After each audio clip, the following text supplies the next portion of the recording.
E todos os justos se alegrem pela obra de Yahweh. Toquem a harpa em louvor a Yahweh e cantem a Yahweh uma nova canção. Suas palavras são de amor ao que é certo e justo. Por meio dela ele fez os céus e todos os seus exércitos. Por sua ordem criou o sol, a lua e as estrelas. Juntou os mares e as águas profundas em imensos reservatórios. Que toda a terra o tema, e também as criaturas, pois a sua vontade o todo foi criado. Ele desfaz os planos feitos por qualquer nação, não deixa que se realize, mas o que planeja dura para sempre, e suas decisões são eternas. Feliz é o povo que tem Yahweh como seu Criador. Ele vê todos os homens, e não há rei que se salve com o poder de seus exércitos, mas seu olhar vigia e protege os que o temem e dependem de seu amor. Quando houver perigo de vida, quando houver fome na terra, Yahweh o salvará. Ó Yahweh, que teu amor nos acompanhe, pois nós confiamos em ti.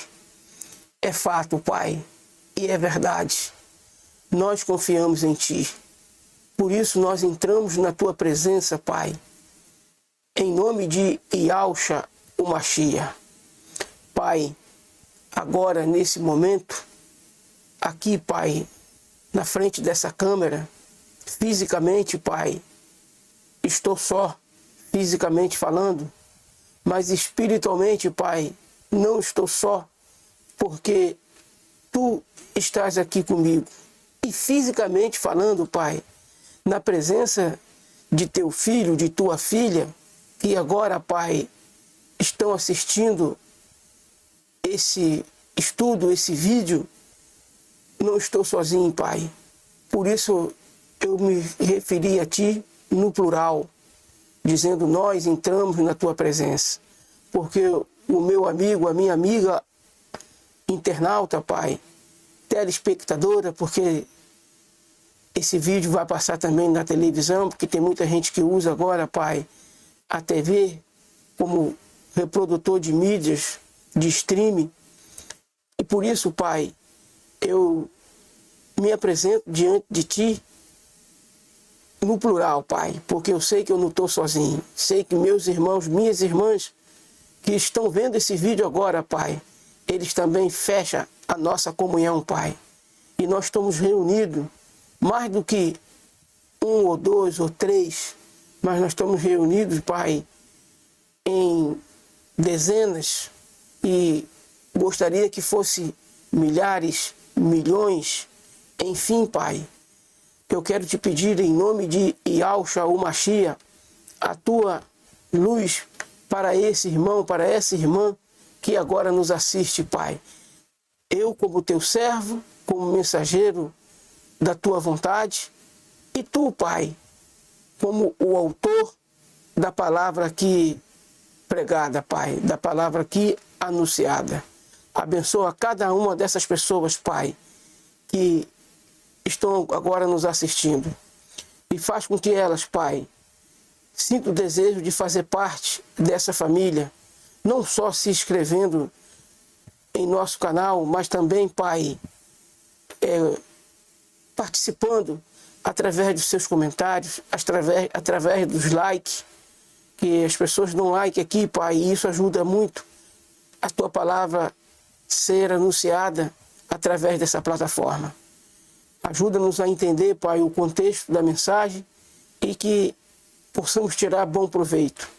Em nome de Yahushua, o Mashiach. Shalaim de Yahweh e Yahushua a todos os irmãos.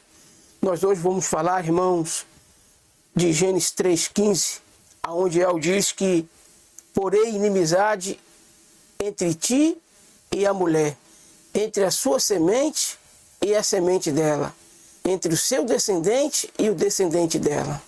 Irmãos, esse texto que nós vamos ler agora, aqui, esse texto nós vamos ler agora, ele está aqui, irmãos, em Gênesis 3,15. E porém inimizade entre ti, isso aqui é Yahweh falando, irmão. Porém inimizade entre ti e a mulher, entre a tua semente e a sua semente. Esta lhe ferirá a cabeça e tu lhe ferirás o calcanhar. Então, irmãos, nós vimos aqui um diálogo ali, né? Logo após a queda de Eva, né? Adão cai, mas não cai pelo engano. Adão cai recebendo o fruto da mão de Eva, e cai porque não queria também deixar Eva sofrer as consequências sozinha.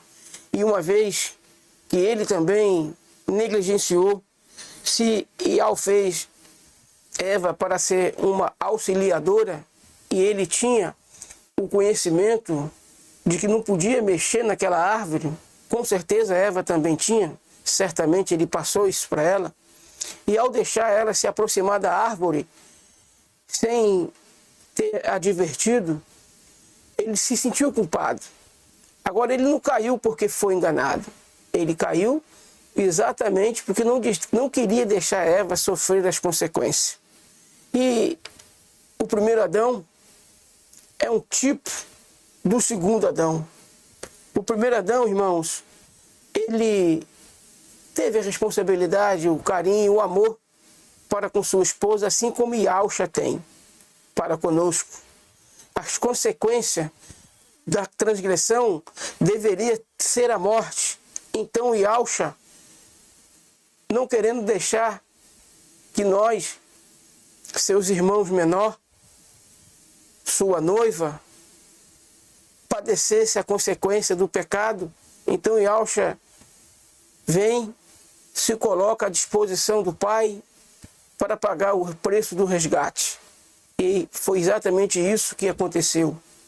E dentro dessa leitura que acabamos de fazer, irmãos, existe algo muito interessante que a gente deve atentar. E isso ajuda também a gente a tomar decisões a respeito do casamento, que foi o vídeo passado. E esse vídeo veio, esse estudo veio para que eu pudesse dar mais uma pincelada no tema passado, que foi o casamento. E nós vimos, irmão, na leitura que fizemos, que Ial coloca inimizade entre a semente dele e a semente de Satã. E Ial tem um objetivo quando ele coloca essa inimizade. Ele tem um objetivo absoluto, um objetivo definido, sem titubear, sem sombra de dúvida. Ial prometeu que ele iria colocar inimizade entre a semente dele e a semente de Satã. E o que ele exatamente faz? Como que ele cumpriu essa promessa? Como que ele cumpre essa promessa? Ele não só cumpriu, irmãos, ele cumpre também essa promessa nos nossos dias.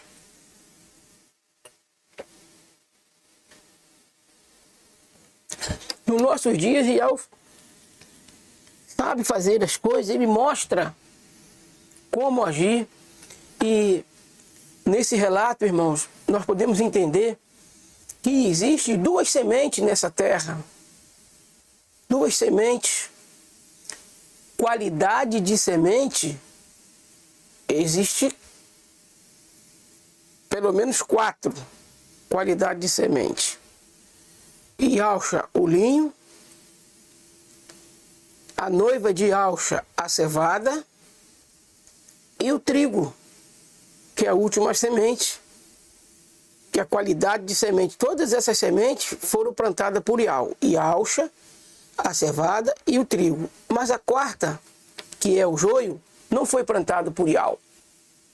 Na verdade, só tem 2 sementes. 2 sementes, no sentido de planta. Uma semente e Ial plantou. A outra semente foi Satanás. E nós precisamos entender isso para que a gente entenda também nossas decisões que temos que tomar na vida, principalmente a respeito do casamento. Se o evangelho chegou para você e você está casado com uma pessoa que respeita o teu emuná, respeita a tua confiança em Ial, e respeita até Ial, não fala mal de Ial, não se manifesta de maneira rebelde contra a pessoa de Ial. Então Ial aconselha, através do apóstolo Paulo, Ial aconselha a nós a permanecermos com nossas esposas, quando nós somos encontrados pela palavra de Ial, casado, numa condição desfavorável que diz respeito o emuná, a confiança em Ial. Você confia, mas sua esposa não vou dizer que não é nem questão de confiança. Você tem devoção a Ial, mas a sua esposa não tem, o seu esposo não tem. Porém, eles não falam mal de Ial e nem impedem a sua devoção a Ial. Eles não ficam colocando a sua devoção em xeque toda hora. Aí, nesse aspecto, você deve permanecer casado, deve permanecer casada. Mas se houver uma manifestação rebelde contra a pessoa de Ial, aí já é para desconfiar. Não está escrito na cara de ninguém, na testa de ninguém, joio ou trigo. Não está escrito na testa de ninguém, joio ou trigo. Mas Ial sabe, se você tiver casado com um joio, casada com um joio, Ial não vai permitir essa união ir adiante, porque há um jugo desigual. Mas só Ial sabe se você está casado ou casada com um joio. Mas se você quer se livrar desse jugo desigual, e conversa com Ial. Diz para ele: Ial, meu marido, eu não sei se ele é semente que tu plantou ou é semente que o adversário plantou. Eu não sei, mas tu sabe. Você também, marido, você pode chegar para Ial e dizer: Ial, eu não sei se eu estou casado com o joio ou com o trigo. Eu não sei, Ial, se a minha esposa é joio ou se ela é trigo. Se a minha esposa é planta que tu plantaste ou planta que o adversário plantou. Então Ial tem condições de dar o parecer dele e fazer o que precisa ser feito. Uma coisa é certa: semente de Ial não pode viver com semente de Satã, porque Ial não gosta da amizade da semente dele com a semente do diabo. Ial não gosta, e por isso ele prometeu fazer a separação, colocar a inimizade entre a semente dele e a semente de Satã. E como que ele fez isso, irmãos? Como que ele mostrou para nós? E como que ele cumpriu essa promessa de colocar inimizade entre a semente dele e a semente de Satã? Como que ele cumpriu isso?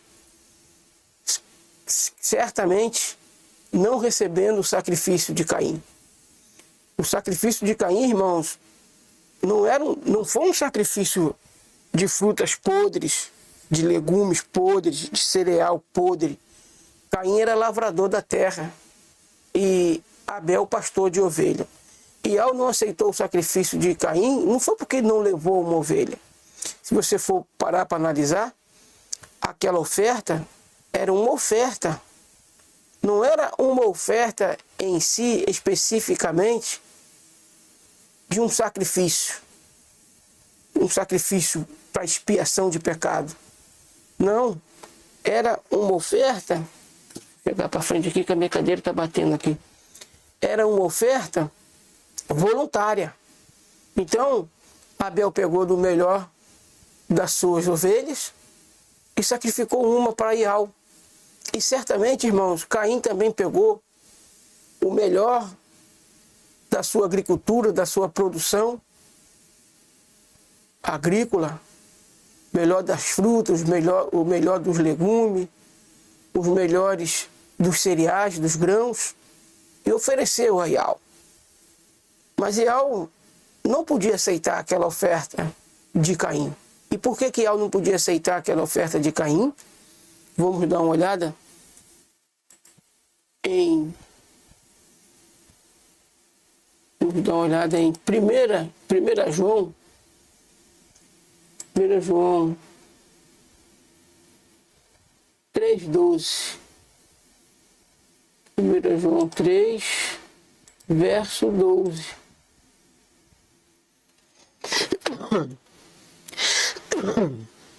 Não como Caim, que era do maligno, e matou a seu irmão. E por que causa o matou?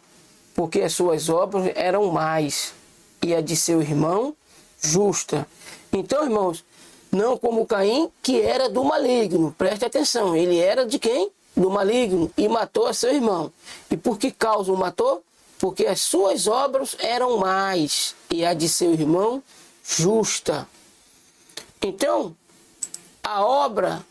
as obras de Caim, irmãos, elas eram más. Mas em que sentido que eram obras ruins? Porque Caim, irmãos, era da descendência de Satã, era da semente do diabo. E o diabo é homicida desde o princípio. E o que Caim fez com Abel? Ele não matou Abel? Produziu a obra de quem? A obra do pai dele, o diabo, irmãos. E a concepção de Caim, ela foi gerada pela aceitação de Eva através do oferecimento, através da mentira que Satã contou para ela, ali disfarçado naquela serpente, a ponto de fazer até a serpente falar. E Eva aceitou o oferecimento de Satã e por isso Caim começou a ser gerado nela. E o nascimento de Caim, irmãos, é algo sobrenatural. É algo sobrenatural. Se você pega o diálogo de Gabriel com Miriam a respeito do Mashiach, você vê que Gabriel desenvolve um diálogo com Miriam, que a gente conhece como Maria, e logo Miriam aceita. Quando Miriam aceita, Yahshua começa a ser gerado nela pelo poder do Espírito Santo. A geração de Yahshua no útero de Maria começou logo após ela aceitar, cumprir tudo que Yahweh, meu Salvador, falou. Não houve também uma coabitação conjugal. A entrada do Mashiach nesse mundo foi algo miraculoso, sobrenatural. Assim também, irmãos, não é diferente. A entrada da semente de Satã nesse mundo foi do mesmo jeito. Ao Eva aceitar as mentiras de Satã, Caim começou a ser gerado dentro dela. Não houve também uma coabitação. Eva não sexualizou com a serpente, irmãos. Não houve. Mas a gente sabe, na parábola do trigo e do joio, que foi o inimigo que plantou o joio. Os discípulos fizeram a pergunta: Mestre, quem plantou o joio? Aí o mestre respondeu: um inimigo fez isso. Então, irmãos, a descendência de Caim, os descendentes de Caim, eles configuram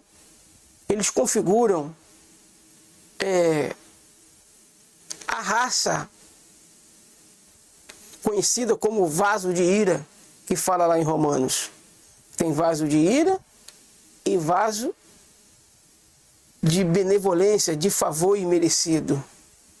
Vaso de ira, ou seja, vaso que não recebe favor imerecido, e vaso de honra, vaso eleito, e portanto o favor de Yahweh está sobre esses vasos de honra. Mas a ira de Yahweh permanece sobre os vasos de ira, preparado para a perdição. É o que a gente lê em Romanos. Os vasos de ira, eles são preparados para a perdição. Nunca foram salvos, nunca tiveram um minuto salvo. Os vasos de ira nunca tiveram por um minuto sequer salvo. Mas os vasos de favor imerecido, os vasos de honra, os vasos de compaixão, os vasos de amor, de bondade, quando o evangelho chega para esse se derrete, esse entende a sua colocação, o seu contexto. E quando o evangelho chega para o joio fica cada vez mais joio, cada vez mais duro o coração do joio. Por isso Iau, ele faz também uma analogia entre o barro e a cera. O mesmo sol que endurece o barro, ele também amolece a cera. Quem é a cera? A cera é representada pelo trigo, pela semente que Iau plantou. Porque cada vez mais que o evangelho chega diante da cera, a cera se derrete. Ela se curva diante de Iau e não tem para onde fugir. É irresistível. O evangelho da salvação, irmãos, o evangelho do favor imerecido de Iau, ele é irresistível na vida do que crê, na vida do eleito, na vida do vaso de misericórdia. Mas na vida da semente do maligno, o evangelho, irmãos, é o sol que endurece o barro. E dentro desse contexto, a gente observa essas coisas. E, portanto, dentro de uma conjuntura profética, dentro de uma conjuntura matrimonial, Iau não vai permitir que o seu filho, sua filha, viva em comunhão com o joio. Ele causará a separação. E isso é fato, irmãos. Isso é fato. E nós não precisamos passar tantas dores, tanto sofrimento dentro do nosso casamento, tolerando um cônjuge que não tem respeito com Iau, não tem nenhuma consideração a Iau, vive jogando na sua cara as coisas contra Iau, vive falando contra Iau.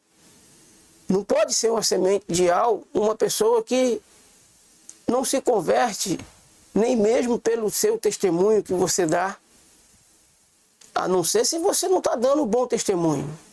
Porque nós temos que dar o bom testemunho. Se você quer converter, quer que seu marido converta, quer que sua esposa se converta, você tem que dar o bom testemunho, ser quem você precisa ser, para que ele se converta através do seu testemunho, para que ela se converta através do seu testemunho. E a infidelidade a Iau, irmãos, não é a infidelidade conjugal que caracteriza a condição para desfazer uma família. A única coisa que caracteriza a condição para desfazer uma família é a morte. Tanto física, porque a morte física já está separado por si mesmo, porque um vai para debaixo da terra, fica viúvo, o que foi para debaixo da terra. E fica solteiro outra vez o que está vivo, que pode contrair matrimônio dentro desse contexto. Agora, tem a morte espiritual, aí que é diferente da morte material. A morte espiritual não é ausência de vida. A morte espiritual é a ausência de Iau. A pessoa está viva aqui em cima da terra, mas por não ter Iau, ela é uma morta. Deixa os mortos enterrar os seus mortos. Lembra que Yaucha falou? É no contexto espiritual. Então, se o teu cônjuge, teu marido, tua esposa, teu marido, tua esposa, vivem em aberta rebelião contra Iau, eles estão mortos. E o que é viver em aberta rebelião contra Iau? É não ter respeito nenhum por Iau. É não ter devoção nenhuma por Iau. Às vezes a pessoa não tem devoção nenhuma, mas tem algum respeito. E isso não pode configurar que ela é um joio. Porque o joio, irmãos, só Iau conhece quem é. E por isso eu faço para você esse desafio. Converse com Iau a respeito da sua esposa, a respeito do seu esposo, e pergunta a Iau se eles vão cifrar para a vida eterna, se eles são planta que ele plantou, ou se ele é planta, ou ela é planta que Satanás plantou. Aí, sabendo das coisas, ele vai fazer a separação. Mas você tem que dar o consentimento para isso. Não que o soberano do universo precise de qualquer consentimento nosso. Não. Mas ele quer ouvir de você que tu quer uma solução da parte dele para com tua esposa, para com seu esposo. Então, irmãos, peça a Yahweh para que ele faça o que deve ser feito. E principalmente, se tua esposa ou teu esposo é um joio e você não sabe. Então, que nós possamos ter aprendido alguma coisa dessa mensagem, que nessa mensagem nós possamos ter aprendido que existem duas sementes, a semente de Yahweh e a semente de Satã. E Yahweh, irmãos, ele tem compromisso com a semente dele. Ele não tem compromisso com a semente de Satã, só com a dele. Por isso, quando ele fala no arrebatamento, ele fala que estarão dois no campo. Na verdade, o campo a gente sabe que é o mundo. Na verdade, não estarão só dois no campo. Estarão pelo menos três. A cevada, o trigo e o joio. Mas, em relação ao contexto salvífico, Yahweh não conta com o joio, porque o joio não se converte. O joio não é semente que ele plantou. Por isso ele usa a expressão: estarão dois no campo, um será levado e o outro deixado. É evidente que ele está falando aí é da cevada, que será tomada primeiro, e então o joio vai ser recolhido na última colheita. Que essas coisas, esse pequeno estudo, possa ter iluminado a tua mente e possa trazer para você bastante praticidade nas decisões que nós devemos tomar. Possam trazer para nós, né? Não é só para você, para nós, muita praticidade, muita coerência e critério nas decisões que nós temos que tomar na nossa passagem aqui nessa terra. Que Yahweh nos abençoe, que Ele faça resplandecer sobre nós a luz do seu rosto. E que Ele nos abençoe de fato e de verdade, em nome de Yahushua, o Mashiach. Assim seja.